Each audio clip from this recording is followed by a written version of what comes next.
Halo teman-teman, perkenalkan nama saya Frater Brian MSF.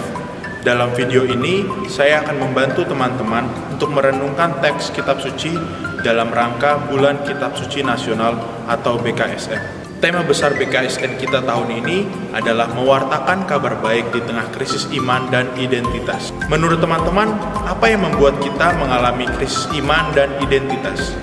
Krisis iman dan identitas terjadi karena dua hal. Pertama, kita kurang bangga dengan iman kita. Hal ini bisa disebabkan karena kita kurang memahami bahwa sumber iman kita yang berasal dari Kitab Suci itu sangatlah luas. Kitab Suci menawarkan banyak sekali inspirasi tentang hidup. Misalnya, ketika kita ingin mencari inspirasi tentang pengampunan, kita bisa membaca kisah tentang Zakheus dan perumpamaan tentang anak yang hilang. Selain itu, banyak sekali tokoh-tokoh Kitab Suci yang bisa menjadi inspirasi hidup kita, seperti Abraham, Musa, Tobit, Paulus, dan juga Yesus. Kedua, terkadang kita merasa bahwa iman kita kurang menjawab persoalan hidup kita. Padahal kita yang sering lupa bahwa Kitab Suci memuat banyak sekali kisah-kisah yang dapat kita pelajari sebagai inspirasi iman kita. Kita hanya kurang merenungkan kisah-kisahnya dengan lebih mendalam. Pada pertemuan BKSN kali ini, kita akan merenungkan perikop mengenai penghakiman terakhir. Saya yakin bahwa teman-teman sudah pernah mendengarkan kisah ini sebelumnya. Perikop ini menceritakan tentang situasi akhir zaman, di mana Tuhan Yesus datang sebagai hakim yang akan memisahkan antara orang yang suka berbuat baik dengan orang yang kurang memperhatikan sesamanya yang menderita.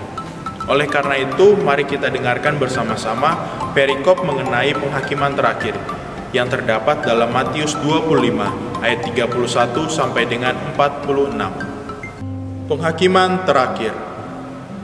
Apabila Anak Manusia datang dalam kemuliaannya dan semua malaikat bersama-sama dengan Dia, maka Ia akan bersemayam di atas tahta kemuliaannya. Lalu semua bangsa akan dikumpulkan di hadapannya, dan Ia akan memisahkan mereka seorang daripada seorang, sama seperti gembala memisahkan domba dari kambing.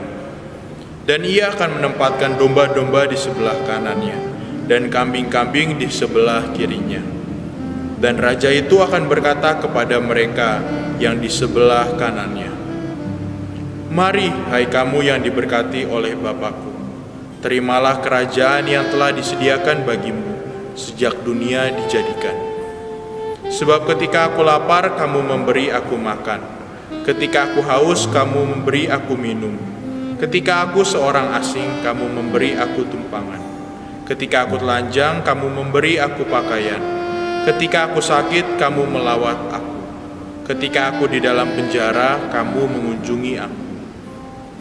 Maka orang-orang benar itu akan menjawab Dia, katanya, "Tuhan, bila manakah kami melihat Engkau lapar dan kami memberi Engkau makan, atau haus dan kami memberi Engkau minum? Bila manakah kami melihat Engkau sebagai orang asing dan kami memberi Engkau tumpangan, atau telanjang dan kami memberi Engkau pakaian? Bila manakah kami melihat Engkau sakit atau dalam penjara dan kami mengunjungi Engkau?" Dan Raja itu akan menjawab mereka, "Aku berkata kepadamu, sesungguhnya segala sesuatu yang kamu lakukan untuk salah seorang dari saudaraku yang paling hina ini, kamu telah melakukannya untuk aku." Dan Ia akan berkata juga kepada mereka yang di sebelah kirinya, "Enyahlah dari hadapanku, hai kamu orang-orang terkutuk. Enyahlah ke dalam api yang kekal, yang telah disediakan untuk iblis dan malaikat-malaikatnya. Sebab ketika aku lapar, kamu tidak memberi aku makan. Ketika aku haus, kamu tidak memberi aku minum. Ketika aku seorang asing, kamu tidak memberi aku tumpangan. Ketika aku telanjang, kamu tidak memberi aku pakaian. Ketika aku sakit dan dalam penjara, kamu tidak melawat aku." Lalu mereka pun akan menjawab Dia, katanya, "Tuhan, bila manakah kami melihat Engkau lapar atau haus, atau sebagai orang asing, atau telanjang, atau sakit, atau dalam penjara, dan kami tidak melayani Engkau?" Maka ia akan menjawab mereka, "Aku berkata kepadamu, sesungguhnya segala sesuatu yang tidak kamu lakukan untuk salah seorang dari yang paling hina ini, kamu tidak melakukannya juga untuk aku."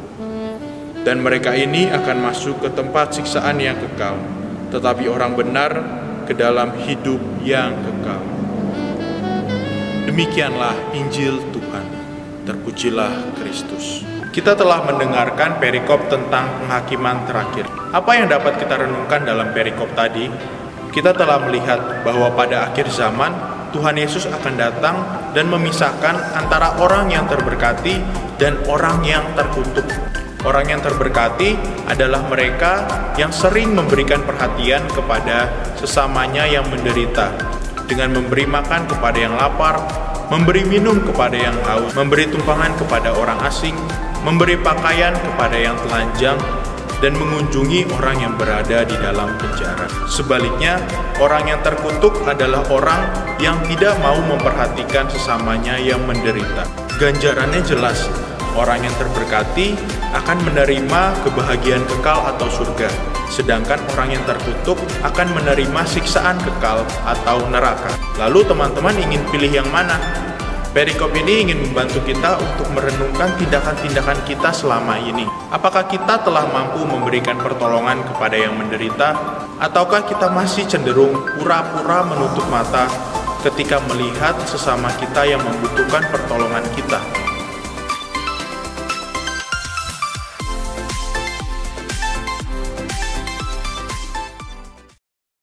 Dalam perikop tentang penghakiman terakhir, kita juga melihat bahwa Tuhan Yesus datang sebagai Raja yang berkuasa atas semua orang. Tuhan Yesus yang datang sebagai Raja akan menentukan siapa yang berhak menerima kebahagiaan kekal atau surga, dan juga siapa yang akan menerima siksaan kekal. Apa yang dilihat oleh Tuhan Yesus? Yesus melihat perbuatan seseorang. Yesus tidak melihat dari mana asalnya orang itu, apa suku dan agamanya, serta bagaimana warna kulitnya. Yesus hanya mementingkan apakah orang itu mau memberi perhatian kepada sesamanya yang menderita atau tidak untuk masuk ke dalam kerajaan surga. Itulah yang terpenting bagi Tuhan Yesus. Bila kita mengaku sebagai pengikut Yesus dan Yesus adalah Raja kita perlu meniru apa yang dilakukan oleh Yesus. Kita tidak boleh menilai seseorang berdasarkan asal keluarganya, sukunya apa, agamanya apa, serta bagaimana warna kulitnya. Setiap orang berhak menjadi teman kita, dan kita juga berhak menjadi teman bagi semua orang.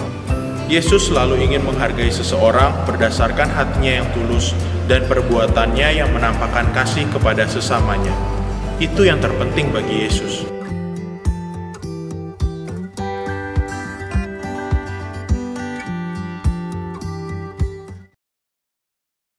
Selain itu, Tuhan Yesus juga mengajak kita untuk melihat Tuhan Yesus dalam diri sesama kita yang paling menderita. Bila kita mendapatkan suatu hadiah atau pemberian, kita pasti ingin berterima kasih kepada orang yang memberikan hadiah itu. Jika kita merasa bahwa Allah telah memberikan banyak sekali kebaikan kepada kita lewat orang tua yang baik, teman yang baik, nilai pelajaran yang memuaskan, kita pastinya patut untuk berterima kasih kepada Tuhan. Cara yang paling baik untuk mengungkapkan rasa syukur kita kepada Tuhan adalah dengan berbuat suatu kebaikan kepada sesama kita yang paling menderita. Tuhan sendiri yang mengatakan bahwa Tuhan Yesus hadir dalam diri sesama kita yang paling menderita. Bila kita melakukan suatu kebaikan untuk sesama kita yang paling menderita, kita melakukannya untuk Tuhan Yesus. Kita melakukan perbuatan baik sebagai ungkapan syukur kita atas kasih dan berkat yang Tuhan berikan kepada kita. Orang yang selalu dipenuhi dengan rasa syukur akan mudah untuk mengasihi sesamanya.